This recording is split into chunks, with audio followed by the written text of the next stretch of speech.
மனிதனுடைய ஆயுட்காலம் வெறும் 50, 55, 60, 70 இல்லைங்க. மனிதனுடைய ஆயுட்காலம் ஒரு வட்டம், அதாவது 360 டிகிரி முழுமை அடைஞ்சாதான் எந்த ஒரு மனிதனும் எந்த ஒரு உயிரும் முழுமை அடைய முடியும்.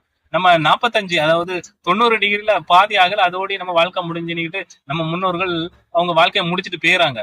போனது அதை பார்த்துக்கிட்டு இளைஞர்கள்லாம் 45 வயசு ஆன உடனே நிறைய பேருக்கு ஒரு பலவீனம் ஆயிராங்க. தயவு செய்து 45ங்கிறது 360ல ஒரு பகுதி, அதாவது 180, 90, அதுல பாதி 45, இதுல ஒரு பகுதி தான். அடுத்து 90 நீ கிடக்கணும், 180 கிடக்கணும், அதெல்லாம் வாழ முடியாது. சரி, நம்ம 90 டிகிரி வரதான் வாழ முடியும் போது 90ல நீ 45 வயசு ஆகும்போது பாதி தான் வாழ்ந்துருக்குன்னு தெரியும் போது கண்டிப்பா நீ சிறப்பா செயல்பட முடியும். அதை நம்ம இளைஞர்களுக்கும் 45ங்கிறது ஒரு இளைஞருடைய வயசு தான்.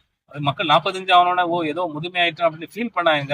அது ஒரு 90டைய ஒரு வட்டத்தினுடைய பாதியில 90ல பாதி தான் வாழ்ந்து. ஏன்னா 45 வயசு வரை இருக்குங்க.